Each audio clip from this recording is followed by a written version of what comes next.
Selamat sore saudara terkasih dalam Tuhan Yesus Kristus. Bagaimana kabar kita semua?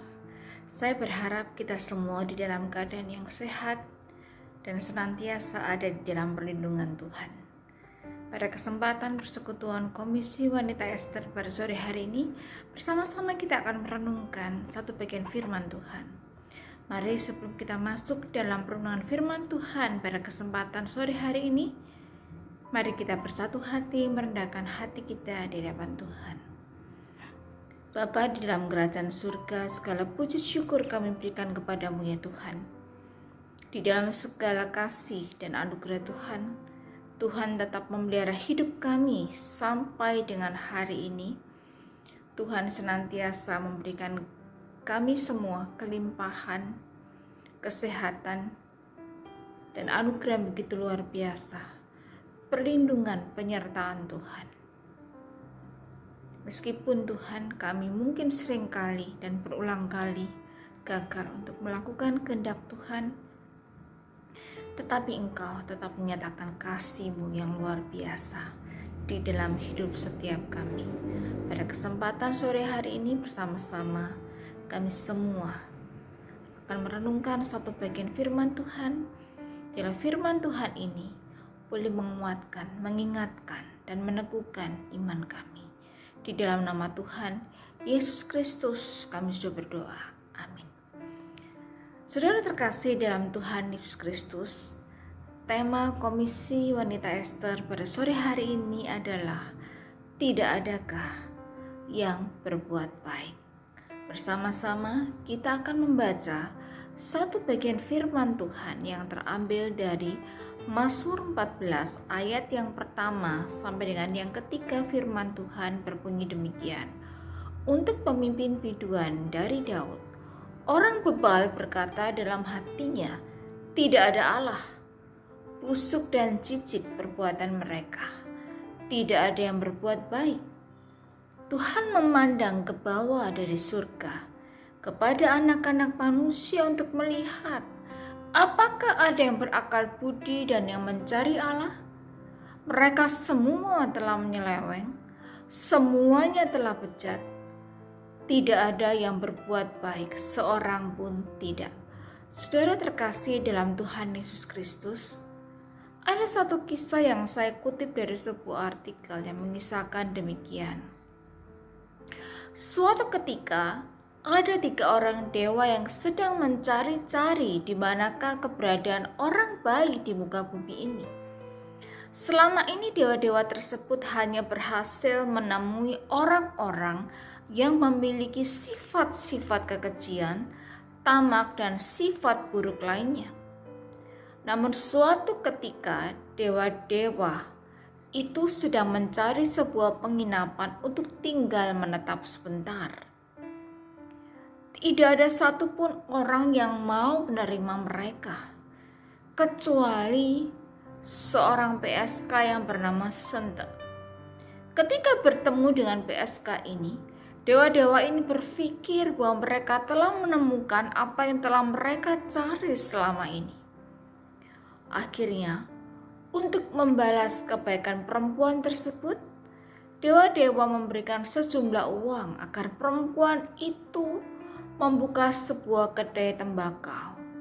Dari kedai tersebutlah dewa-dewa ingin melihat apakah si perempuan tersebut memiliki sifat yang selama ini mereka cari. Walaupun dalam keadaan apapun, apakah si perempuan tersebut dapat mempertahankan sifat baiknya. Saudara terkasih dalam Tuhan Yesus Kristus, apa yang dikisahkan di dalam kisah fiktif tersebut menggambarkan keadaan manusia pada umumnya yang sudah jatuh di dalam dosa, sehingga sulit untuk menemukan manusia dengan sifat yang baik dan benar. Kita menganggap bahwa perilaku yang dilakukan oleh mayoritas orang adalah perilaku yang benar, sehingga kita harus mengikutinya. Di dalam keadaan dunia yang sudah tercemar, terkadang membuat kita harus mengikuti keadaan di sekitar kita. Terkadang kita sulit mempertahankan sifat baik yang seharusnya kita lakukan. Kita pun bisa terkecoh untuk menilai apakah seseorang benar-benar baik hanya dari penampilan luarnya saja? Saudara terkasih dalam Tuhan Yesus Kristus, di dalam teks Mazmur pasal yang pertama, Mazmur 14 pasal yang pertama, Daud mengawali Mazmur ini dengan pernyataan, orang bebal berkata dalam hatinya, tidak ada Allah. Orang bebal di dalam beberapa terjemahan Alkitab diterjemahkan dengan orang bodoh. Menyebut seseorang bodoh berarti menggunakan bahasa yang sangat keras dan kasar kepada orang tersebut. Orang bebal yang dimaksudkan di dalam teks ini adalah orang yang hidup seakan-akan tidak ada Allah. Intinya orang ini ingin berkata bahwa baginya tidak ada tempat untuk Tuhan. Orang bebal ini menyatakan pemberontakan kepada Allah dengan cara menolak penyataan Allah karena mereka tidak percaya apa yang Alkitab katakan tentang Allah. Mereka mencemooh prinsip-prinsip moral firman Tuhan dan mengandalkan akal mereka sendiri dalam menentukan baik dan buruk. Mereka adalah orang yang menyombongkan diri bahwa dirinya adalah penguasa nasibnya sendiri dan bahwa dia dan bukan Tuhan yang menjadi penguasa hidupnya.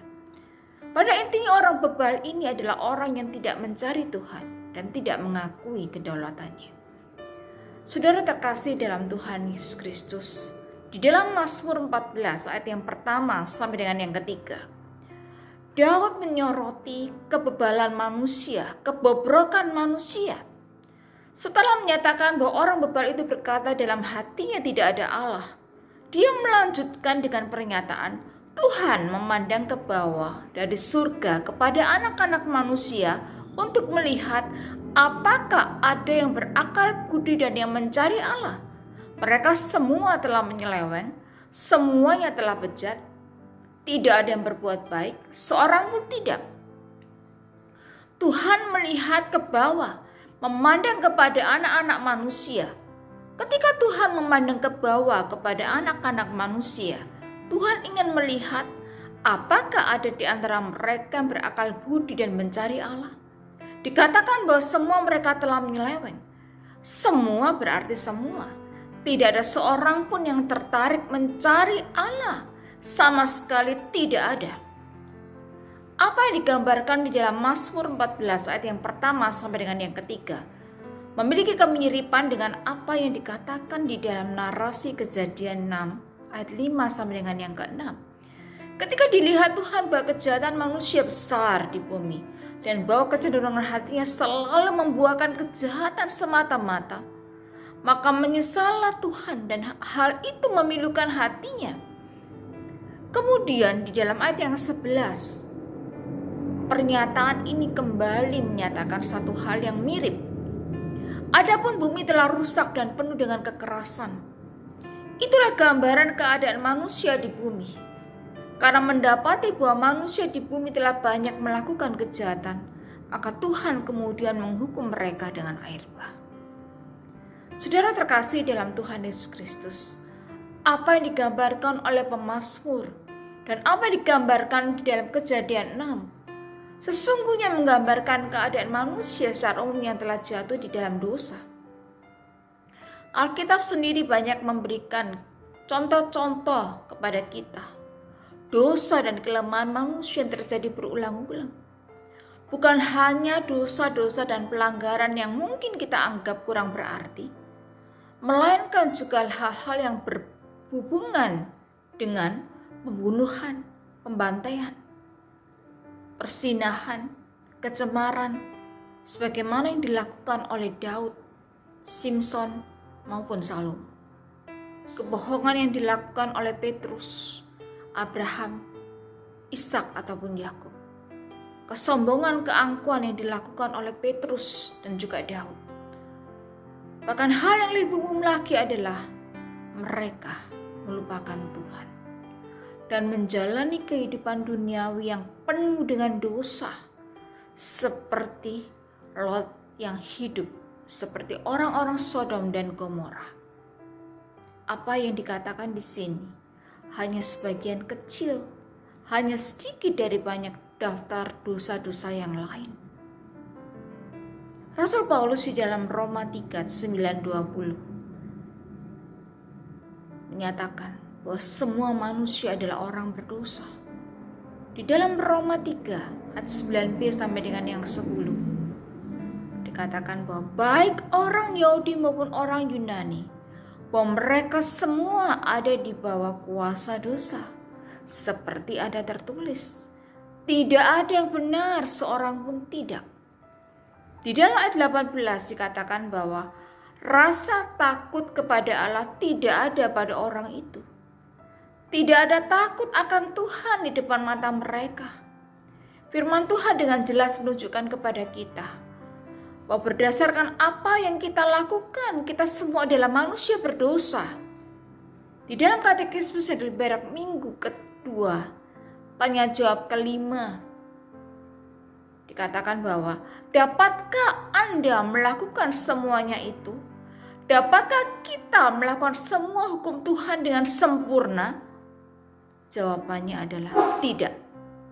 Karena kita memiliki kecenderungan alamiah untuk membenci Allah dan sesama kita. Bahkan Daud berkata di dalam Mazmur 51 ayat yang ke-7, sesungguhnya di dalam kesalahan aku diperanakan, dalam dosa aku dikandung ibuku. Oleh karena itu tidak ada manusia yang tidak berdosa. Juga tidak ada manusia yang tidak dikandung dalam keadaan dosa. Jelas tidak ada orang yang berbuat baik. Ini adalah realitas kita yang sesungguhnya. Kita semua tanpa alasan telah menyimpang dari hukum Tuhan. Saudara terkasih dalam Tuhan Yesus Kristus, melihat realitas kita yang sesungguhnya di hadapan Tuhan, yang telah menyimpang dari hukum Tuhan, adakah di antara kita yang mampu berbuat baik? Di dalam surat Roma, Rasul Paulus dengan jelas menyatakan, tidak ada yang baik, bahkan satu pun tidak. Tetapi Allah di dalam kebaikan dan kasih karunia-Nya telah merencanakan sebelum dunia dijadikan bahwa Dia akan menebus manusia yang telah jatuh dari lubang. Allah begitu mengasihi saudara dan saya, sehingga Dia memberikan anak-Nya yang tunggal untuk datang ke dunia, untuk menderita dan mati, untuk membayar harga yang sangat besar bagi dosa kita, agar kita dapat diampuni dari dosa kita dan menerima hidup yang kekal. Tindakan Allah yang memberikan anak yang tunggal menunjukkan kepada kita bahwa anugerah Allah itu datang dari satu pihak. Karena bagaimanapun juga manusia tidak akan pernah bertanya dan mencari Allah. Sebaliknya mereka semampu mungkin tetap menjauh dari Allah. Manusia tidak akan pernah mampu menyelamatkan dirinya sendiri. Dan ia juga bahkan tidak memiliki kemauan untuk melakukannya. Tidak ada orang yang berbuat baik, seorang pun tidak. Hanya anugerah Allah yang cuma-cuma yang penuh kuasa, itulah yang mengerjakan satu perubahan. Apapun yang baik yang ada di dalam diri anak-anak manusia atau yang diperbuat oleh mereka, bukanlah dari diri mereka sendiri. Semuanya adalah pekerjaan Allah di dalam diri mereka. Kemampuan manusia untuk melakukan hal yang baik hanya karena anugerah Allah yang menyelamatkan. Tetapi apakah kita begitu rusak sehingga kita sama sekali tidak dapat melakukan sesuatu yang baik dan cenderung hanya kepada yang jahat saja? Jawabannya adalah iya, kecuali kita dilahirkan kembali oleh Roh.